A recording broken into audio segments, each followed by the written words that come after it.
So today is micro lecture 2. I hope ki micro lecture 1 you have watched. If you have not watched, please watch it. But there is a very less association with micro lecture 1 and 2. So basically, just give me a brief of just 2 minutes. Ki in microeconomics, when you study, तो micro economics में हम कैसे study करते हैं? Basically in a broader way there are 3 area to study micro economics. First area is consumer theory, CT. Then you will have producer theory, that is PT. And next you have market. In market again you have two segment.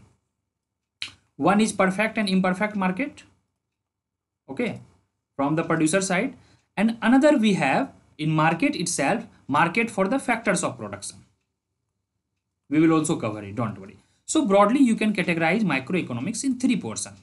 And we are not doing consumer theory. After consumer theory, producer theory, then market. And in everywhere, in all the things, you will find something common. That is, in consumer theory, what will happen? Always you will seek, being a consumer, utility maximization, right?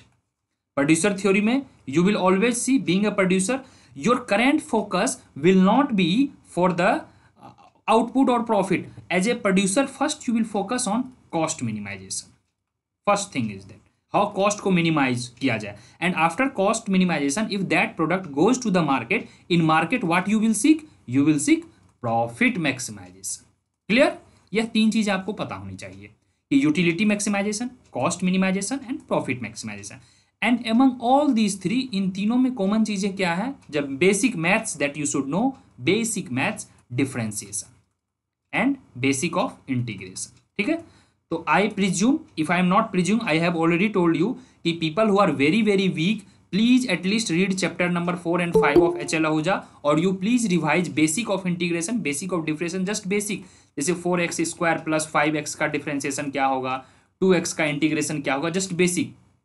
Partial derivative, complete derivative, ये सब basic जो है, one liner linear वाला at least, और even the polynomial वाला you should no, just basic वाला, tough वाला नहीं जानना है. If you know this, then microeconomics is very very easy. Basic differences and integration will be applicable in everywhere. Today we will also do, even during the indifference curve equilibrium analysis and the numerical practice, we will see कि utility maximization में कैसे use होगा, cost minimization में भी double differentiation लगता है, and profit maximization में when we will be doing equilibrium on the oligopoly market model, that is Nash equilibrium and Stackelberg equilibrium, there we will see कि partial derivative and complete derivative का कैसे use होता है.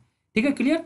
तो चलिए फिर topic लिखिए. And one thing I would like to tell you, tomorrow you may have also class, because next week we have 2-3 holidays like 15th August, Sunday, Saturday and all. तो there may be 1 or 2 class I may skip in the next week. Will meet after 16th of August. After today will meet इधर 17 or 18th. Okay, till 17th we will have no class. So I am trying to कि tomorrow भी हम 1 hour का class ले लें. चलिए, write the topic budget line. Budget line. When we were doing consumer theory, तो consumer theory में हमने कार्डिनल और ऑर्डिनल पढ़ा. Can somebody tell who gave cardinal and who gave ordinal? Cardinal utility approach and ordinal cardinal Marshall ने दिया था और ऑर्डिनल हिक्स और एलन. यस, ठीक है, हिक्स एलन, करेक्ट. तो ऑर्डिनल, अच्छा ये बताइए आप लोगों में से कोई भी कि कौन सा क्वांटिटेटिव होता है और कौन सा क्वालिटेटिव होता है measure of utility? Anyone? Cardinal quantitative होता है, ordinal qualitative. Yes, very good. It seems कि you guys have read the book. So in today's lecture, first we will see budget line, and in order to get the equilibrium, when you find the equilibrium ना, यहाँ पे देखिए आपका budget line हुआ, और यहाँ पे जब आपका indifference curve आता है, this is your indifference curve, तो this is your equilibrium. तो equilibrium को प्राप्त करने के लिए you need 2 things. First thing कि बजट लाइन का आपको संपूर्ण ज्ञान होना चाहिए, and next thing is that indifference curve. You must have idea about the indifference curve. So first we will see budget line, then we will see indifference curve, then we will see equilibrium, and then we will see different kinds of the indifference curve, like perfect substitute, perfect complement, neutral goods, bad goods, each and everything whatever is mentioned in the Haller-Varian. ठीक है? तो हम इसको proceed करेंगे. By tomorrow we will finish Haller-Varian chapter 6. तो चलिए, write the budget. Anyone who knows what is budget in general term in economics? What is budget? Please. The line has been.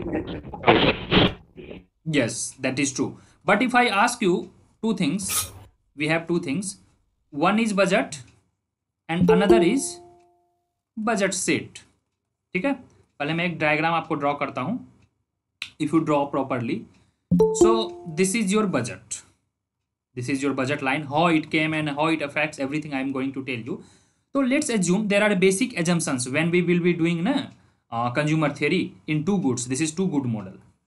Okay, this is two good model. So here what happens, there are two basic things you should know. First thing is that all the income should be spent by the consumer. Second assumption, that here we are taking only two goods. Okay, xy you take, or x1 or x2 you take, whatever you want to you can take. So general understanding of budget says that ki, okay, we don't know, we are given just two products and two different prices. Obviously two products can have two different prices, there can be similar prices also. तो price one जितना होगा, suppose that 5 rupees है और आपने 10 biscuits खरीदा, 10 packet, तो 10 into 5 50, और एक का प्राइस है 20 rupees suppose that per pen, and you purchase 5 pens, तो 5 इंटू 20 100, तो टोटल आपका बजट कितना हो गया 50 plus 100 that is 150, that is total expenditure. Total expenditure should be equals to or lesser than budget, that is the basic budget constant. This is non as budget constant. Budget constant का मतलब यह हुआ कि you can spend till the given budget or lesser than that, but you cannot go beyond that. But the budget line में rationality कहती है कि budget constant और total expenditure should be equals to income. इसको हम लिखते हैं, तो P1 X1 हो गया प्लस P2 X2 हो गया. It should be either equal or lesser than money, M is money. This is also known as budget constant equation. That is, it can be written as, here this is your total expenditure on good X, expenditure on good Y, right? तो expenditure का मतलब हो गया total आपने कितना money spend किया. It has to be equal to or lesser than income because you cannot go beyond income. This you please remember. ठीक है.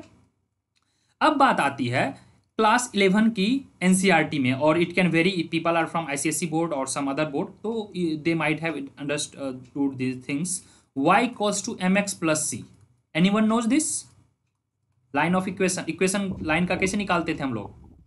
y इक्वल्स, यस, यहाँ पे c क्या है और m क्या है आप बताइए. x तो ना हम लोग जान रहे हैं कि variable, yes yes very good, yes, c is constant and m is slope. Very very good, thank you. I think it is Dilkhush who told. तो अब हम यहाँ पे क्या करेंगे, इजीली वे में y को ड्रॉ करेंगे यहाँ से. तो पहले हम फिर से एक बार मैं रीराइट कर लेता हूँ budget equation. 1 P1 X1, let me change the colour, थोड़ा रेड हो रहा है, चलो ब्लैक करते हैं इसको. तो P1 X1 plus P2 X2, this is equals to M, no problem. अब देखिए यहीं पर तो सारा खेल है.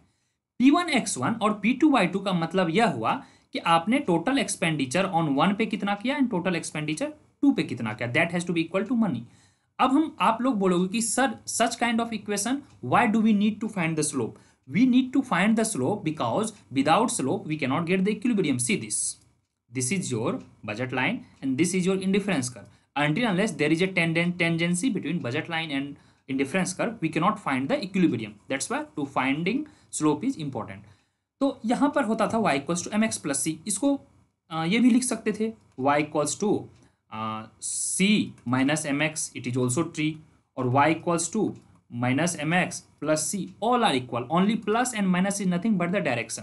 तो देखिए यह कर्व कैसे ड्रॉ करता है, पहले मैं y equals to m x plus c का कर्व ड्रॉ करता हूँ. c is your here intercept. If you are writing y equals to m x plus c, please somebody tell me, is this line correct? This is your c, this gap. Yes sir. It is true, right? तो this curve could be like this. अगर इसी में मैं आपको कहूँ y equals to m x minus c, तो क्या होगा दिलखुश, किस तरह का कर्व बनेगा? एनीवन? यहाँ पे माइनस सी है,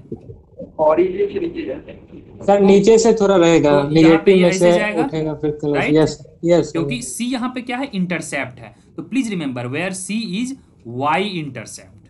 ठीक है, बेसिक मैथ्स है, basic maths you should know. Where c is basic intercept, तो यहाँ पे देखिए माइनस है, this is plus. You know that quadrant 1 2 3 4 4 quadrant होते हैं, यहाँ पे प्लस प्लस है. This is your y axis, this is your x axis. तो एक्स एक्सिस पे हमारा पॉजिटिव क्वाड्रेंट आएगा, वाई एक्सिस पे भी पॉजिटिव क्वाड्रेंट आएगा this side. But if you go to the down, this is minus y, तो यहाँ पे हो गया हमारा माइनस सी. और यहाँ पर जो आपका एम है, m is nothing but the slope. ठीक है, इसी तरह हम बजट लाइन देखिए ड्रॉ करेंगे सिमिलर फॉर्म प्लेटफॉर्म पे. तो to find the slope of any line you must draw write it in the form of y equals to m x plus c. तो यहाँ पर y क्या होगा, y का वैल्यू यहाँ पे हमारा कुछ नहीं है, x2 है, because x1 is on x axis, on y axis there is A x2। तो यहाँ पे हम x2 इक्वल्स टू लिखेंगे, तो कैसे x2 लिख सकते हैं, we can write it p2 x2 equals to m minus p1 x1 x2 equals to m by p2 minus p1 by p2 x1। Any doubt, please you can ask if you have any doubt. Got it. अब देखिए I can proof it कि यहाँ पर y equals to m x plus c, y equals to m x minus c कैसे आया। देखिए यहाँ पे x है हमारा, यहाँ भी x है, because here y equals to, I already telled कि it could be c minus m x also. ठीक है, माइनस का मतलब कुछ नहीं है, स्लोप है। अगर स्लोप आ जाएगा माइनस तो it could be like this, right. यहाँ पे c इंटरसेप्ट हो गया, अब minus is nothing but the downward sloping.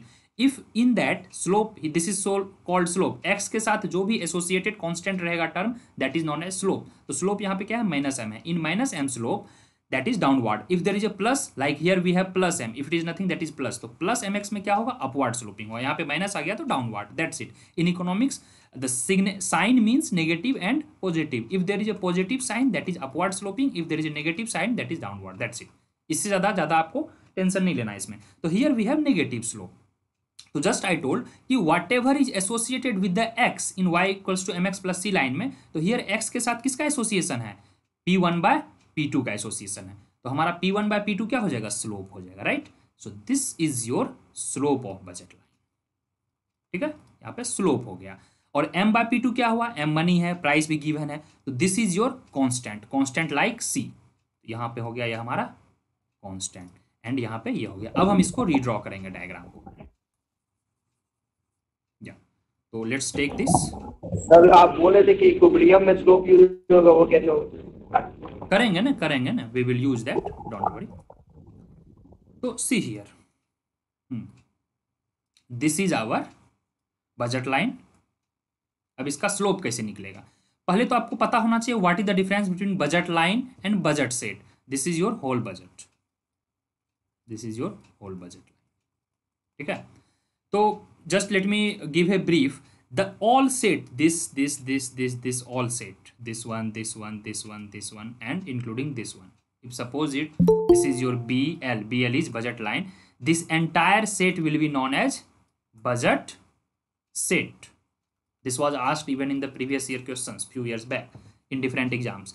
And if I ask you, is budget line the part of budget set and not, and one is budget line, so what is the difference between budget line and budget set? If this is O, so budget line is nothing but BL. The area covered between BOL is known as budget set, and line itself, BL line itself is the part of budget set. ठीक है, clear. यहाँ पे है हमारा x1 commodity and यहाँ पे है हमारा x2 commodity, and this line, the BL line, will give you the slope. Now we will derive the slope. Just we got this one, right? x2 equals to, can somebody tell the equation, m by p2 minus P2 minus minus by P1 P2 x1 plus upon P2. it's true, right? So we have P1 by P2 is slope. Please remember. Now you will see कि sir slope will be P1 by P2 और minus P1 by P2. Just my dear friends, as I told you, minus का मतलब कुछ नहीं होता in economics. In economics interpretation, minus is downward sloping. So this is downward sloping. And in order to get a budget, you need a bounded region. This is our bounded region. You cannot keep it like a budget. See, this cannot be a budget line, na? Where you will keep. So you need a specific amount to spend on the particular commodity. That's why we need a budget set. And if you consume in anywhere this, so it will be known as you are consuming under your budget set. Clear? यहाँ तक हो गया budget. अब आता है budget में कि it could be steeper, it could be, अच्छा चलो tell me which budget line is steeper or which budget line is flatter? Tell me. This is budget line 1, BL1, and this is BL2. बताइए आप लोग। One is flatter, second is cheaper. Steeper और flatter जब हम लोग ISLM कर रहे थे, एज आई टोल्ड यू, जो भी हमारा स्टीपर रहेगा वह टुवार्ड्स वर्टिकल रहेगा, वह लिटिल टिल्टेड रहेगा towards vertical, and which will be slipping in nature, that will be flatter. तो यह हमारा फ्लैटर बजट लाइन है और यह हमारा है स्टीपर बजट लाइन। इसका भी एक सिंपल लॉजिक है। स्टीपर फ्लैटर का मतलब यह हुआ if you get the slope, slope का सिंपल सा मतलब है this one, right, this one, तो यहाँ पे y का जो वैल्यू होगा दिस इज y, तो delta y is generally relatively I am telling you delta y is greater than delta x as compare to this and this. So steeper flatter कैसे होता है बजट लाइन में, now we are going to see that, but before that let me mark the point, how you can mark the point, just 1 minute. हाँ, तो यहाँ पे एक point होगा हमारा और यहाँ पे पॉइंट होगा. From the equation, given equation, can somebody tell like p1x1 plus p2x2 lesser than m. Can somebody tell what are the coordinates for point B and for point L? Anyone? Can anyone tell? Like I am telling you. Please. Please turn off your mic. I think. Yeah, no problem. Yeah, sorry. Chalo, I am telling you. So, okay, we'll take your doubts at the end of class. I am just finishing it. See, at this point, here you see that only x is there. Means there is a no y. तो एक point हमारा x का क्या आ जाएगा, total m bye जितना money है उसको p1 से हम डिवाइड कर देंगे तो उतना हम x लेंगे, right. And here 0. How to do it, from basic you can do it. Means यहाँ पे तो हमारा y नहीं है, if you are consuming y is that is x2, यहाँ पे 0 कर दोगे तो क्या हो जाएगा, p1 x1 plus 0 equals to m, right. तो x1 का value x1 equals to m upon p1, ऐसे ही तो कोऑर्डिनेट निकलता है. एंड गाइस सी, बीच बीच में मैं आपको बेसिक बता रहा हूँ कि बेसिक मैथ्स आप लोग जान लो at least class 8th. Please go and watch some YouTube videos, go and read NCERT. Without basic math मैंने क्लास 1 में बताया था, बोर्ड मास, बेसिक इंटीग्रेशन और बेसिक डिफ्रेंसिएशन, ठीक है. इतना आपको मैथ्स आ रहा है तो मैं आपको इकोनॉमिक्स अच्छे से सिखा दूंगा. You can feel proud of your yourself you know the economics. If you don't know such things then it could be really a great hurdle in learning economics. तो again and again I would repeat कि basic maths आप लोग जान लो. You are going to enter into great institute, you are going to be a scholar, तो आप थोड़ा सा उसको रेस्पेक्ट करो, ठीक है. Basic maths you should know. We are not teaching class 10th and class 12 economics ना. So that is a presumption I have made कि basic maths you should know. Here I could have directly written, but I know many of you people have not good in maths, so that's why I'm doing you. So here x1 equals to m upon p1, right? One coordinate you got, and x2 हमारा क्या होगा, 0. x2 क्यों 0 होगा, because x2 is y is 0, and at this coordinate y का value कुछ नहीं है. y का value how we measure, the measurement of y is nothing but the distance from x axis. तो distance from x axis यहाँ कितना है, 0 है. अब देखिए this point is very high, तो यहाँ पर क्या होगा, everything will lie on y, तो यहाँ पे x का वैल्यू 0 हो जाएगा. एंड y का वैल्यू कैसे आएगा, तो पुटिंग हियर 0, तो 0 plus p2x2 lesser than m, तो यहाँ पे हमारा क्या आ गया this point, m by p2. Any doubt, Yes, sir. Any doubt to understand it. It was very basic, और यहीं से सारे न्यूमेरिकल निकलेंगे No, आपके. sir. No. नो, चलिए थैंक यू. और आप लोग एक बार रीड करें books after watching the lecture, please read it. Steeper हो गया, फ्लैटर हो गया. अब हम बजट में करते हैं. हाँ सर, तो हाँ प्लीज अमन. सर इसमें हम x1 x2 की जगह x और y नहीं ले सकते? हाँ जरूर ले सकते हैं, it's up to you. Why have kept x1 and x2 क्योंकि x y हमारा ऑलरेडी एक्सिस है ना, यहाँ पे y एक्सिस है, यहाँ पे x एक्सिस है. You can keep a and b, anything you can keep, got it. Yes, sir. तो यहाँ पे m बाय जो है px हो जाएगा p1 के जगह, m बाय p2 की जगह py हो जाएगा. Clear, no problem. ऐसे थोड़ी अंडरस्टैंडिंग हाँ हाँ गॉट इट, नो प्रॉब्लम. ठीक है, चलो मैं एक बार उसको भी रीराइट कर देता हूँ. For many of you could be thinking, चलो just rewrite, 20 second it will take, no problem. या many a book including H.L. Ahuja and all. H.L. Ahuja writes xy and this Pindegrubbenfeld or I think H.L. Arverian writes x1 and x2. So price of x, commodity x, plus price of y, commodity y, equals to money income. That's it. And Snyder, I think this Nicholson and all these people write E equals to expenditure, तो it varies. तो यहाँ पे P1 x1 के जगह Px और x हो जाएगा, price of x into x commodity, that's it. तो इसको लेकर ज़्यादा टेंशन नहीं लेना. हाँ तो या we were doing now the slope. What is the slope? तो slope of budget line, what does it tell? तो slope of, you should just write it down or you should know that slope of budget line measures, what does it measure? It measures the rate. What rate? Rate at which kind of rate? Market का rate. That at what rate market is willing to substitute or trade good x for y, और good x good 1 for good 2, good x for good y और good x1 for x2, right. अब देखिए, try to understand.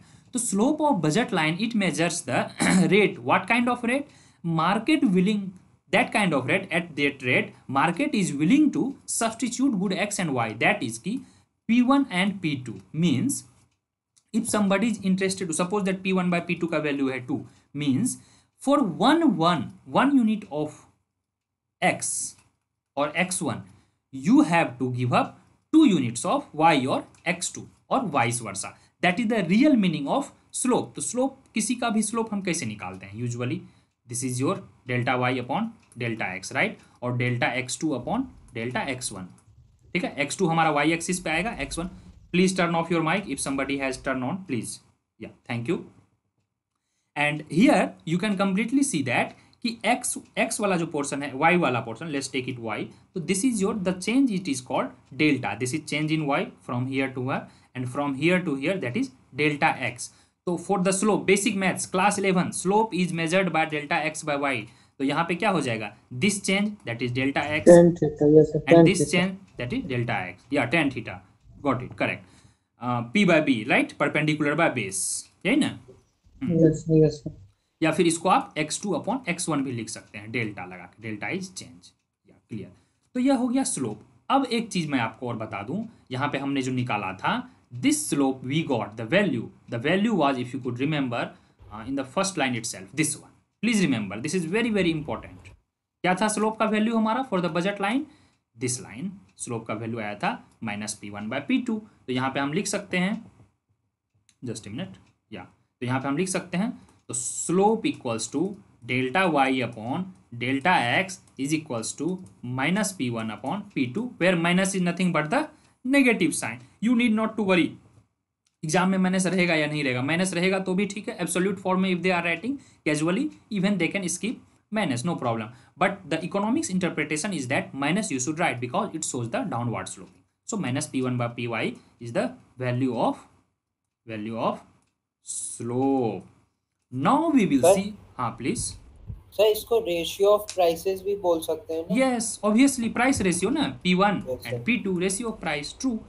Now we will see कि why it is called opportunity cost, that you didn't write, told Ahmad कि it is also known as opportunity cost of good one, opportunity cost of good one, ठीक है।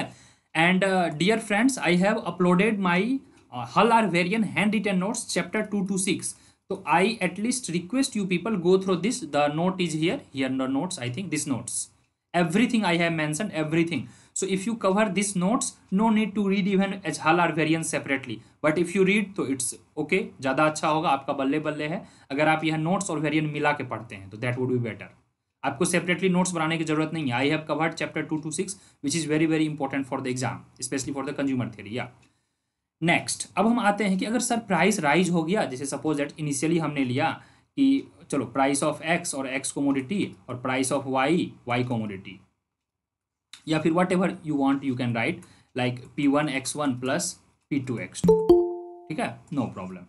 अब आप हमें ये बताइए कि what if price of x rises, what if price of x falls, या प्राइस ऑफ y राइजेज और price of y falls, what will happen. चलो let me ask you, let me just give a simple diagram. This is the diagram of usual budget line, okay, this is our BL budget line. This is case 1.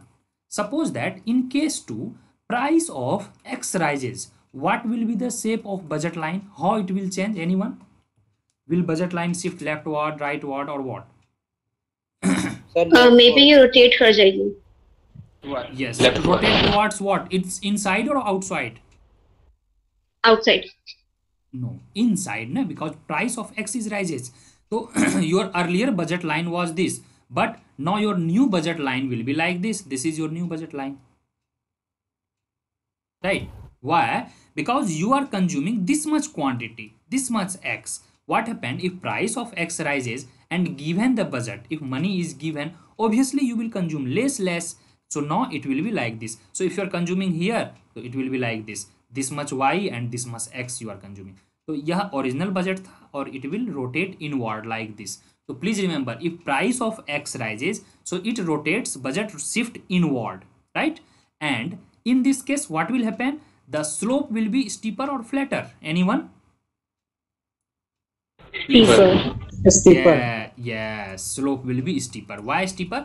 क्योंकि यह देखिए यहाँ पे clear है, generally what use to happen, slope is equals to delta y upon delta x. यहाँ पे x का value घटेगा, जब x का वैल्यू घटेगा तो ओवरऑल बढ़ेगा. So if any absolute value rises, then is steeper. If absolute value decreases, that is flatter. Next, it was the case 1. Now case 2. If y का price of commodity y, if it reduces, so let me write a normal budget. This is normal budget line and this is the new budget line. Tell me what will happen to the budget line. This is budget line. Let me take the red color. It will become steeper. Y ka, yes, it will become steeper. So budget line will, what will happen? It will move or it will tilt towards inward or outward? Outwards. Yes, it will tilt outward. अब देखिए y का price ज्यादा है तो you will consume more commodity of y, and your this line, let me draw it. It will go like this.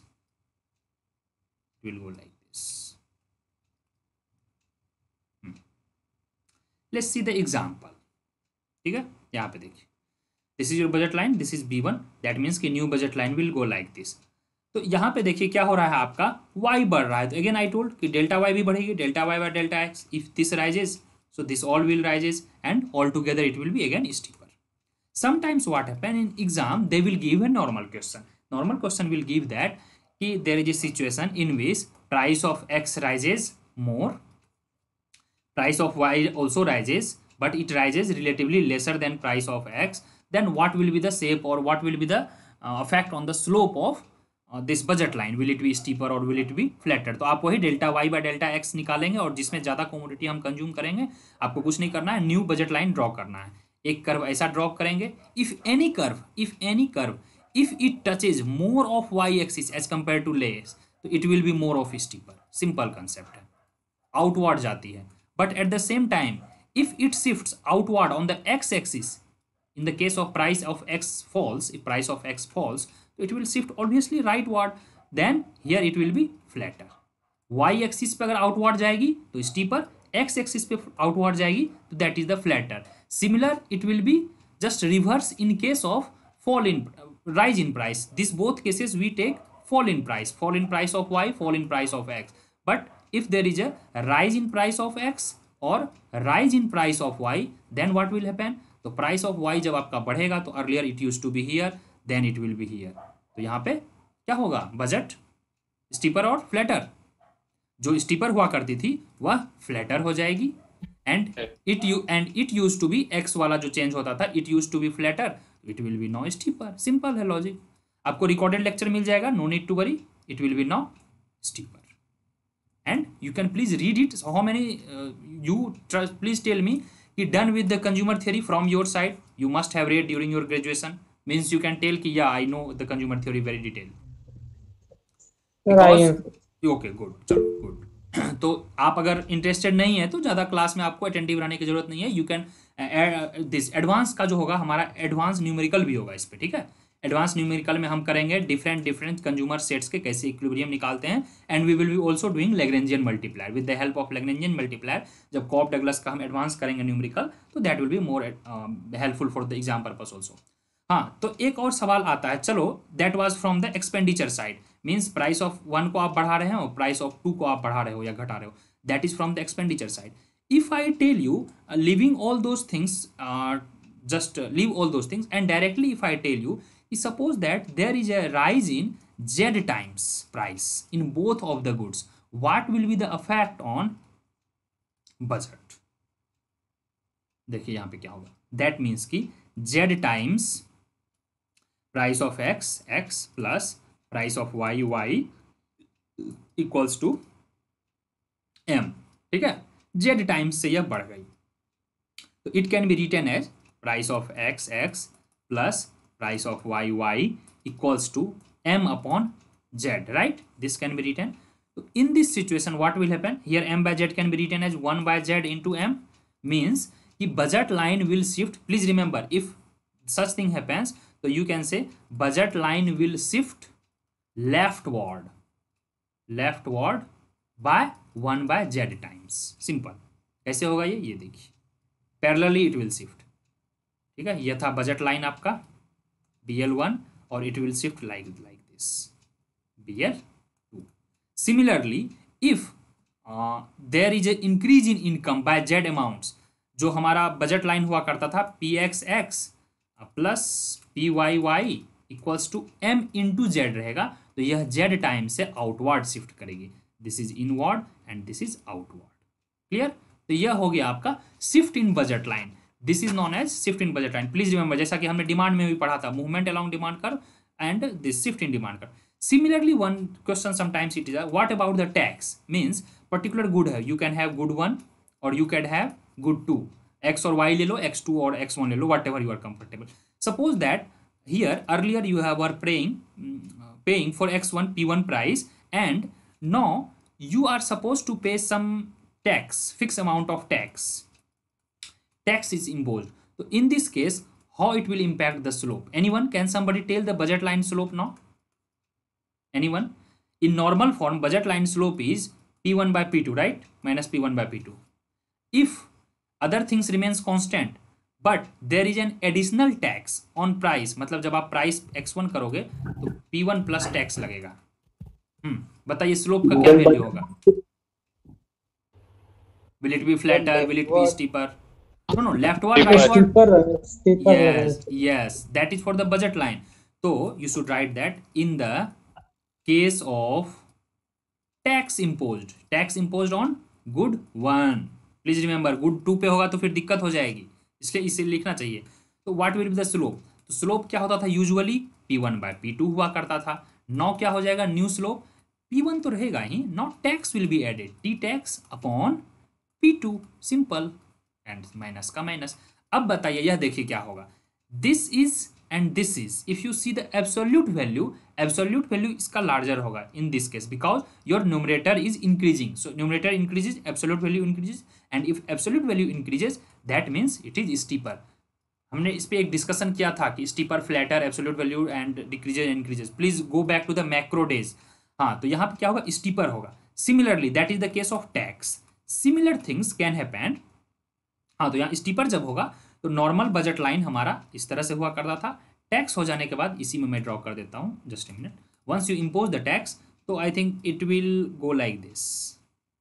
Why? Because अब P1 नहीं रहा, now P1 is become P1 plus T, तो this is your BL2 and this was your BL budget line. It will shift leftward and it will be little steeper in nature. Now what about the subsidy? Subsidy can be also there. Subsidy का मतलब है कि particular goods में अब आपका price decrease हो गया। Clear? Tell me anyone.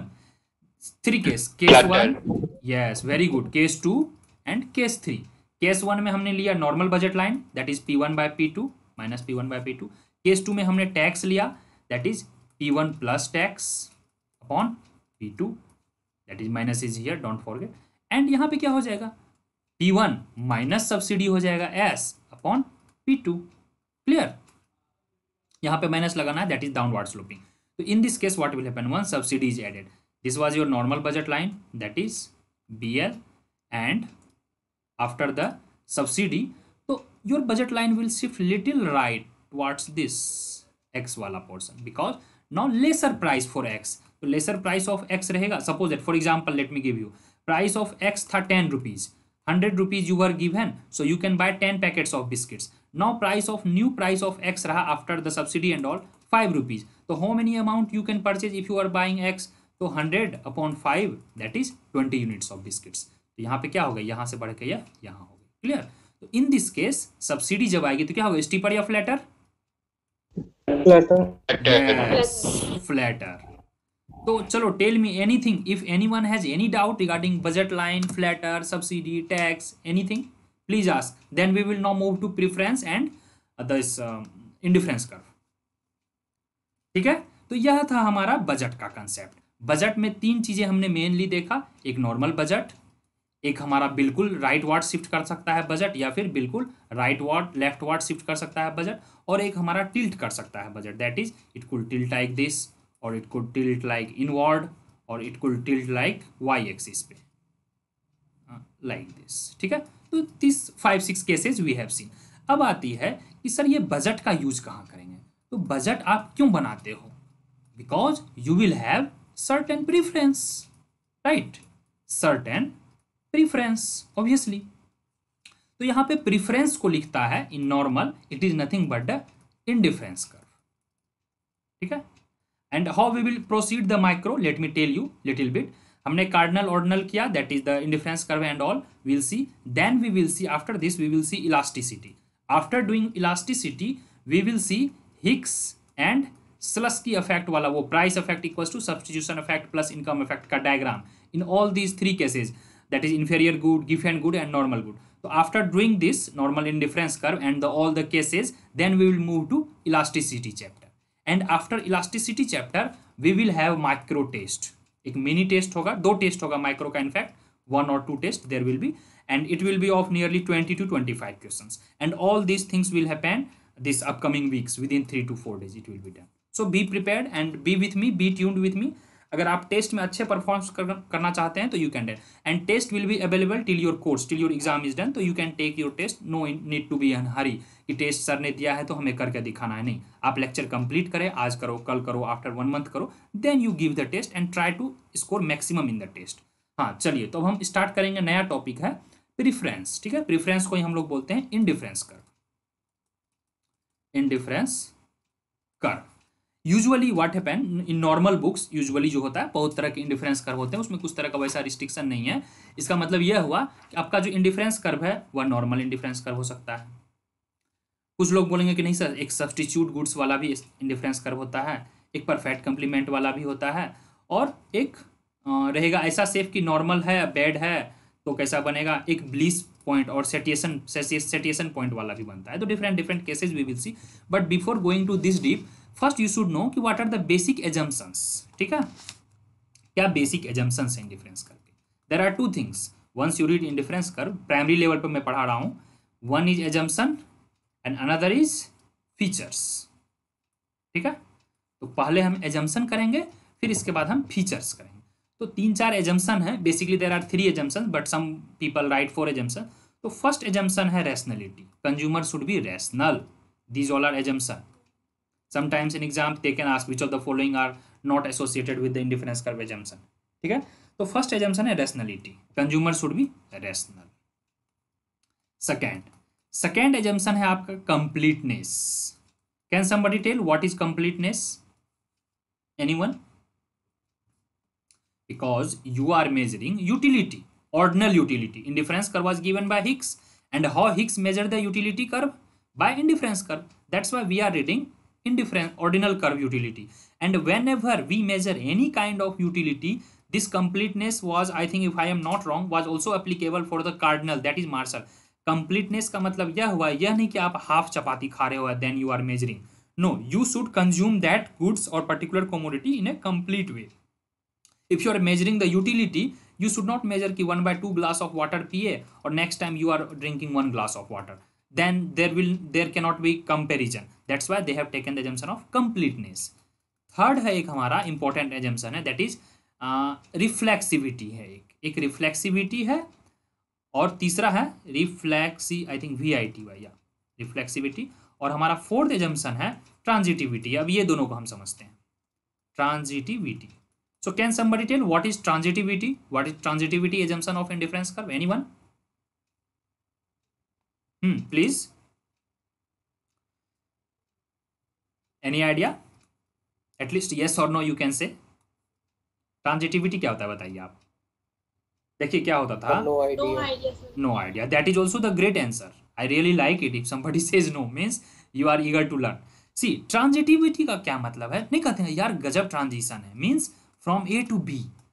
You people would be watching reels and making reels, तो नहीं कहते हैं ट्रांजिशन वीडियो एक बनाते हैं, means you are going from one to another zone, A to B.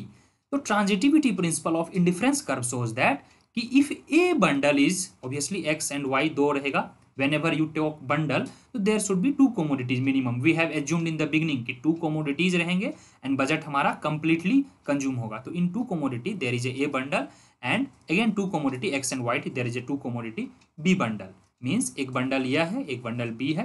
यहाँ पे ऑरेंज एंड एप्पल रखे हुए हैं, यहाँ भी ऑरेंज एंड एप्पल रखे हुए हैं, राइट. ए एंड बी और x and y, this is completely.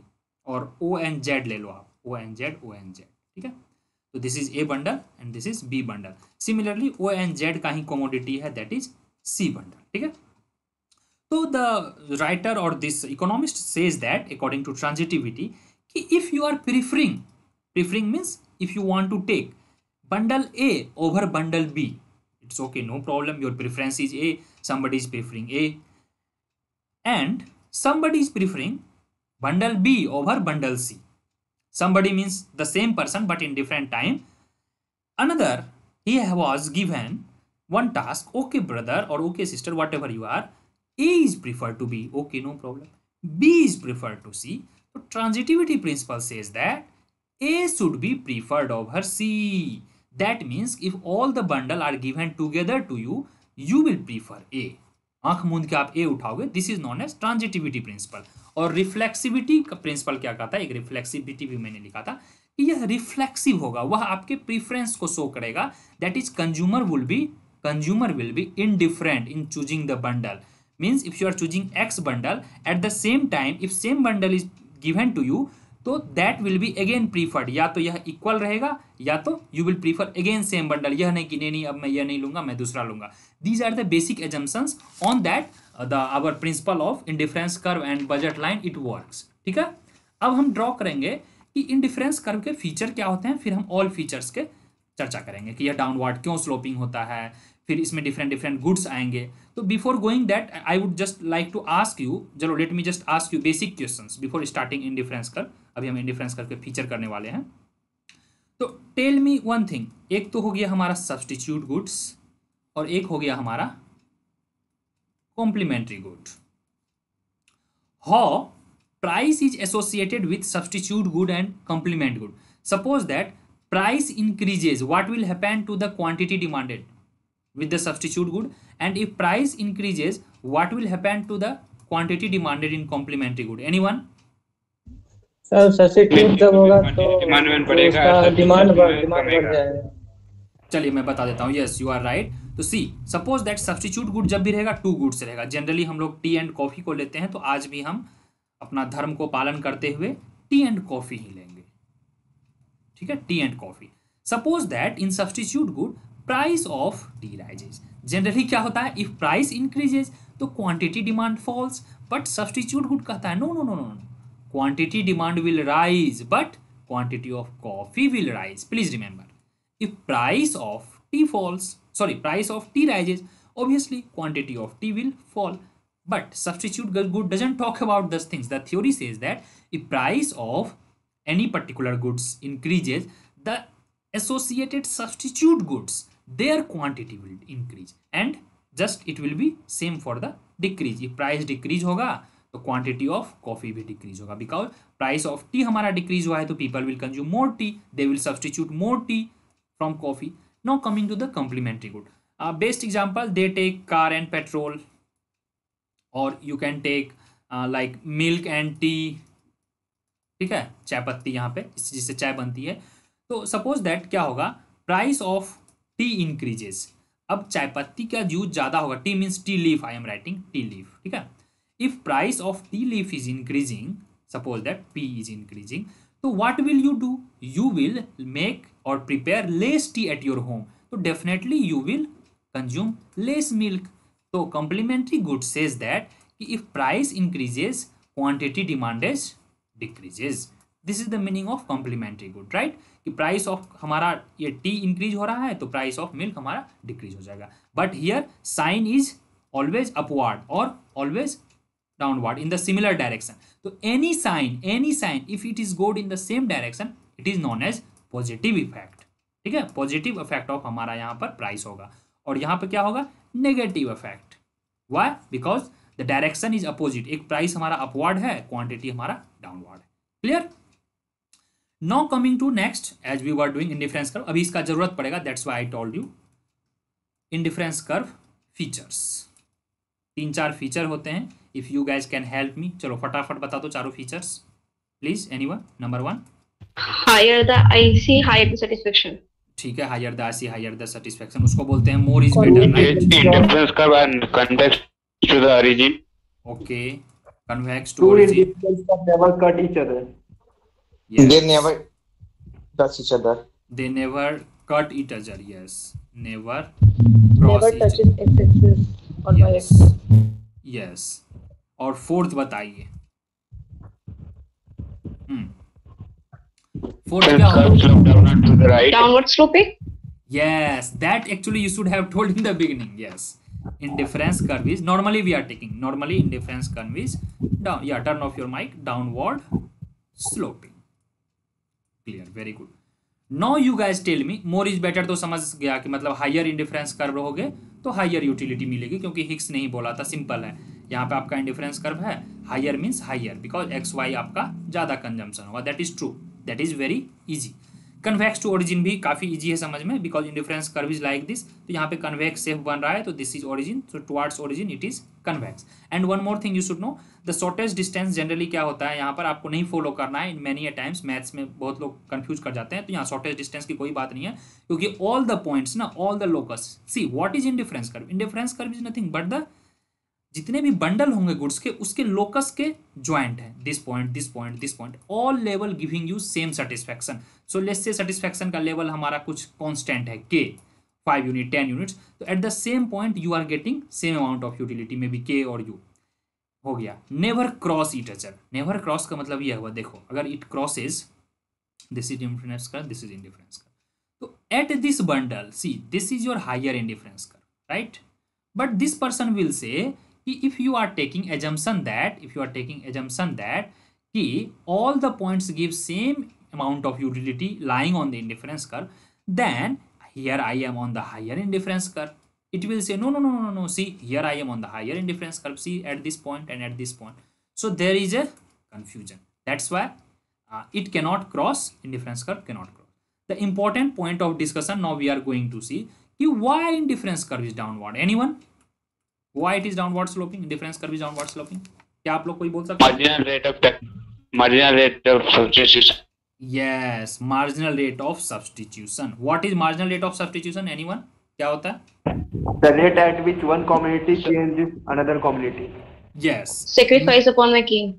Yes, sacrifice exactly means अगर आप X commodity consume कर रहे हो, but suppose that you want to consume Y commodity, या फिर आप Y commodity कंज्यूम कर रहे हो, you want to consume X commodity whatsoever, तो क्या करना होगा? Similarly if it is given 24 hours time, similarly we have given budget, we have given everything, तो if you are studying 10 hours and if you are watching 5 hours reels, तो आपको sacrifice करना पड़ेगा study, then only you can watch 10 hours reels on Instagram और YouTube and you can study only 5 hours like this. तो similarly अगर आप X consume कर रहे हो एंड इफ यू वांट कि no I want to consume Y more, so you have to reduce your consumption and you have to increase the consumption of Y and vice versa. Now we will see कि यह कैसे काम करता है। देखिए this is our indifference curve, ठीक है?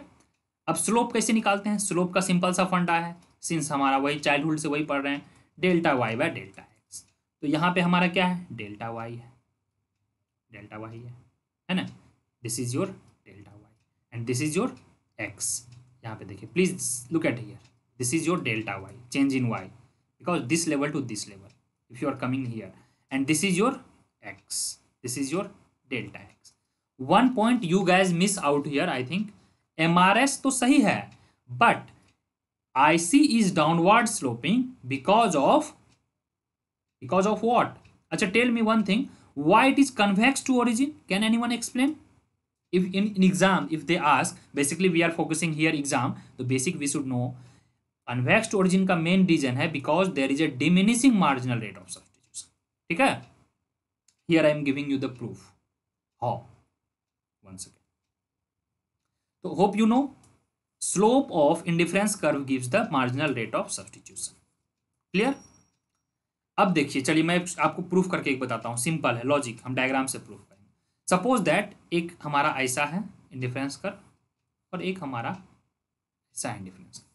Tell me what about the MRS? Which MRS is increasing or which MRS is decreasing? How to measure increasing MRS and how to measure decreasing? देखिए ऐसे मेजर करते हैं, इसको major कीजिए आप, this one. Please, anyone? Decreasing MRS, second है increasing MRS. पहला है हमारा डिक्रीजिंग MRS, राइट? क्यों डिक्रीजिंग है? Because delta y by delta x, यही होता है ना slope. Means in order to get extra unit of x you have to give up more amount of y, right? यहाँ पे नेगेटिव आएगा because of downward sloping. तो यहाँ पे क्या हो जाएगा हमारा? डिक्रीजिंग हो जाएगा. और MRS जब हमारा इंक्रीजिंग होगा तो इंक्रीजिंग MRS के केस में हमारा कनकेव हो जाता है और यहाँ पर कन्वेक्स टू ओरिजिन आता है. तो MRS को आप कैसे लिखोगे? MRS, suppose that if there is a curve like this and take any point like AB, may be A and B, और यहाँ पे कोई मान के चलो Z पॉइंट है, ठीक है? तो AZ upon ZB is your MRS and this is nothing but the slope of indifference curve, and slope of indifference curve is nothing but delta y upon delta x. Clear? अब हम derivation देखेंगे indifference curve का. One thing very clear, as I told you कि all the points on the indifference curve, this point, all points gives equal amount of satisfaction, so we take it constant as k.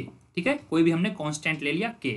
और क्या होगा कि यहाँ पर जब हम this indifference curve से हम MRS एंड इंडिफरेंस कर्व का जब हम डेरिवेशन देखेंगे, how it is associated with marginal utility of x upon marginal utility of y, then it will be very helpful.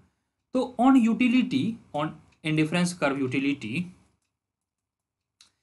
Is same, right? Same is nothing but constant, एक given रहेगा fix, let's say it k. और हम कोई utility function ले लेते हैं, कोई, let's say utility of x and y for the given k constant है, ठीक है? ये हमारा k है और यूटिलिटी x एंड y है. तो again I told you basic complete differentiation क्या होता है?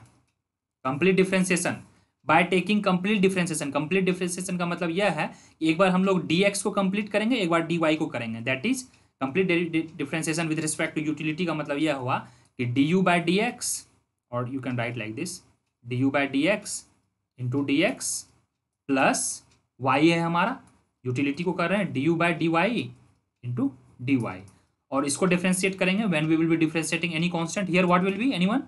0, because differentiation of differentiation of constant is 0. तो this is very important. Now you should know कि in the beginning we have read we have to find out dy by dx, then only we will get the value of slope ना. Slope का मतलब ही होता है dy by dx. तो इसको हम कैसे कैलकुलेट करेंगे? तो it can be written as du upon dx equals to, it will go right side, that is minus du upon dy into dy. Now this portion dx and dy को एक side ले आएंगे. तो if this will go this side, तो this can be written as, and this will go this side, तो this can be written as du upon dx upon du upon dy equals to dy upon dx. Any doubt so far? Please यहाँ minus लगा दीजिए, minus is there. अब हमारा काम हो गया. Please remember lecture 1, micro lecture 1, I hope you guys have watched it. क्या होता था marginal utility of x equals to du upon dx and marginal utility of y equals to du upon to dy. Simple, substitute that. So this du and dx can be written as marginal utility of x upon, and this du and dy can be written as marginal utility of y equals to dy upon dx. That's proof, that's the easy thing. So hence here we can write that, you can write it, hence dy upon dx is slope of indifference curve. And what does it give? It gives MRS, which is equals to nothing but MUX by MUY. So therefore, for the simplicity purpose, you basically draw the indifference curve. This is your indifference curve. Okay, and lots of bundle, you have lots of bundles of goods. ठीक है, वहां पे आप कोई भी book खोलोगे, पिंडिक रूबेनफील्ड, वेरियन, HL. Ahuja, वहां पे डायग्राम बना के दिया हुआ है, उसमें हम लोग नहीं जाएंगे, that is very basic level. यहाँ पे एक्स है, यहाँ पे वाई कमोडिटी है, X you are consuming 5 unit, Y you are consuming 1 unit. If you want to increase Y unit, then X will you consume only 4 and Y you will consume 2. तो and will go right this. तो you can just take the 5 1 2 4. तो यहाँ पे 5 1 हो गया, 2 4 हो गया, सारे आपको पॉइंट मिलेंगे and you can join the different point. These all are not that much important for the exam and these are basics class 11 and class 12 level पे ये लोग हम लोग पढ़ते हैं. तो यह जो हमारा इंडिफरेंस करवाया, यहाँ पर हमारा क्या आया, here you got the convex, that is MRS, slope is MRS which is equals to MUX upon MUY. ठीक है, अब हमारा नेक्स्ट क्लास जो होगा टुमारो होगा. Yes, most probably I will take the class if anything rare और any circumstance doesn't happen. 99% same time 9 o'clock. Okay, tomorrow we will see कि different, please come with the revision, cases और different shapes of indifference curve and their slope. Slope हमारा कैसे निकलता है आपको मैंने अभी बता दिया. यह हमेशा फॉर्मूला याद रखेंगे, लॉन्ग लाइफ लॉन्ग यह याद आएगा आपको, MUX by MUY. Please don't get confuse. If they are asking find the slope of indifference curve, find the slope of indifference curve which is perfect substitute, find the slope of indifference curve which is perfect complement, that is L shape. तो what you will do, you will फटाक से आप find करोगे MRS and MRS is equals to marginal utility of X upon marginal utility of Y. ठीक है, अगर दिया रहेगा आपका utility function, 1 second, if utility function is given X plus Y, this is the utility function. From the given utility function just you will calculate MUX, you will calculate MUY and you will divide, this will give you the slope and from the slope you can decide the shape of indifference curve. as I told कि slope से ही, slope क्या होता है, that is MRS, और MRS से हमारा क्या होता है, इंडिफरेंस कर्व का शेप पता चल जाता है. ठीक है, तो नेक्स्ट क्लास में जो हम करने जा रहे हैं, मैं आपको एक हिंट दे दे रहा हूँ so that you can come with the revision. हम बेसिक करेंगे सब्स्टिट्यूट गुड्स का, परफेक्ट कंप्लीमेंट का, कॉब डगलस का, फिर डिफरेंट हम केसेस लेंगे कि जब हमारा इक्विलिब्रियम आएगा. इक्विलिब्रियम कैसे आएगा, एक डायग्राम में बना दे रहा हूँ. So this is your budget line, right, this is your budget line. Budget line का स्लोप क्या होता है, anyone please remember, slope of budget line, price ratio. yes, P1 by P2. yes, this is the slope. And जब हमारा यहाँ पे indifference करवा जाएगा, एक सेकेंड, हाँ, जब हमारा यहाँ पे इंडिफरेंस करवा जाएगा, this is your IC.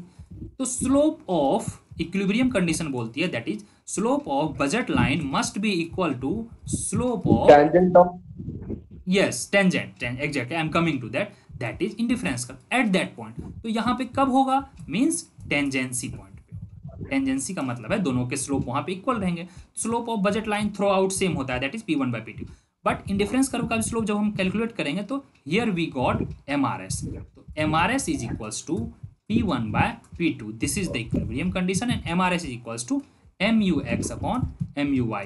We will tomorrow also see numerical. So from here we got the derivation that MUX upon MUY equals to P1 upon P2, which can be equals to marginal rate of substitution. So we will have few numericals most probably tomorrow on the topic and substitute goods, good goods. जैसे दो indifference curve है, यहाँ पे आपका neutral good हो गया और you can call normal good, और यहाँ पे आपका बैड गुड हो गया. तो how you will save your indifference curve.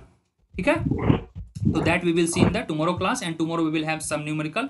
Please come with the revision if possible. Please revise this notes, this notes is uploaded there, you please check it out. देखिए ये सारा चीज मैं ले चुका हूँ. And how we will calculate marginal rate of substitution of different goods. Okay, so that's all for today's class. Any doubt from today's class that you did not understand? Any doubt? Hello sir. Hello sir. Yeah, please. Sir बोल रहे थे कि कोई book बताइए जिसमें नॉमेरिकल हो. हाँ, बता दे रहा हूँ, 1 second. एक काम कीजिए, सी there are 2 process of reading the books. 1 process होता है आप थियरी पढ़ लो पहले. थियरी का सिंपल सा लॉजिक है, 2-3 बुक्स यू कैन रेफर. इधर you can refer H.L. Ahuja, you can refer Pindick and Rubenfield, you can refer Kotsianis, or you can refer Haller-Varian. Any of you pick up, no problem. Then you do numericals. Numericals आप कहाँ से कर सकते हो, तो वेरियन की workbook है, और I will also provide nearly 15 to 20 mixed question which will be of good theory and good numerical, no need to worry. और आप PYQ कर सकते हो. तो आपको बुक अगर करना है तो you can go to the Haller-Varian workbook, या फिर जिसको बेसिक लेवल में करना है, means who are little bit weak in maths, they can refer H.L. Ahuja. Please turn off your mic. H.L. Ahuja examples. H.L. Ahuja has covered well enough of examples in that. और जितना भी exam में पूछा जाता है, exam के आप PYQ level देखते रहें, we can stick to that only, no need to worry. But if you are really want to engross yourself in numerical and all, you can refer Varian workbook. And as I have promised, once we will done with the consumer theory, I will also provide 2 mini tests. One will be of theory in nature, one will be of practical in nature. तो next class में हम यह indifference curve करेंगे सारा, kinds of indifference curve, equilibrium, MRS and all. Then we will see elasticity. Okay guys, then good night, see you soon in the next class. Sir एक doubt था sir. हाँ पूछिए. International trade में से था sir, एक newspaper जब पढ़े. ट्रेड तो अभी नहीं पर शुरू किए हैं ना, ट्रेड तो नहीं पढ़ाए हैं, बाकी लोगों सर को दिक्कत मतलब होगा. थोड़ा डाउट हुआ न्यूज़पेपर पढ़ने में, तो सी पूछ रहे थे कि क्या था मतलब बताइए. इंटरनेशनल रिलेशन में मतलब ट्रेड में उसका कोई रूल होता है कि एक्सपोर्ट कितना करना है कोई चीज का. हाँ, that is when you apply such kind of rule, that is क्या होता है, जैसे देखिए, suppose that you have limited गेहूं, चावल और whatsoever, ठीक है, suppose that limited rice, because if you export it, your own food price will rise domestically. So government can impose, I am writing it can impose a particular export duty, means कि particular producer or particular manufacturer for any, be it manufacturing goods, agricultural goods or anything, you cannot export beyond limit, maybe $100 crore or $1,000 crore or particular. Why such can be done in order to save your own country's price, कि price inflation यहाँ ना आ जाए, यहाँ पे हमें deficit होगी. Sir ऐसा नहीं था उसमें, मतलब वो आर्टिकल में था कि जैसे WTO इसके अगेंस्ट मतलब लिया था सर. हाँ, वो WTO का अलग रूल है. जब हम WTO पढ़ेंगे तो मैं आपको पढ़ाऊंगा. WTO का 3-4 रूल होता है for different countries, you can not violet that. आपके लिए हमने डिस्कशन ग्रुप खोल के रखा है टेलीग्राम पे, राइट. आप क्यों नहीं वो फोटो को डिस्कशन ग्रुप में भेजें, सो दैट कि at least other could reply. In such kind of things, people within 24 hours they must reply. People, we have lots of people. If they don't reply on discussion basis, I am there within 24 hours. If nobody replies, I will give my audio explanation there. ठीक है? Without any context, okay, I cannot tell ना. So you please ask your doubt without any hesitation there. 24/7 you can ask.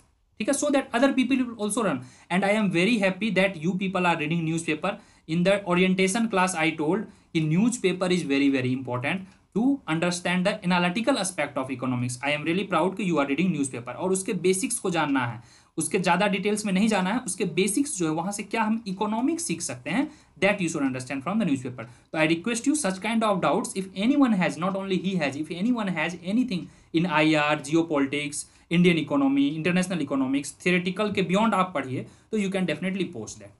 ठीक है then, good night guys. Hope to meet you next class tomorrow on the same time. चलो. Thanks. Thank you. Good night.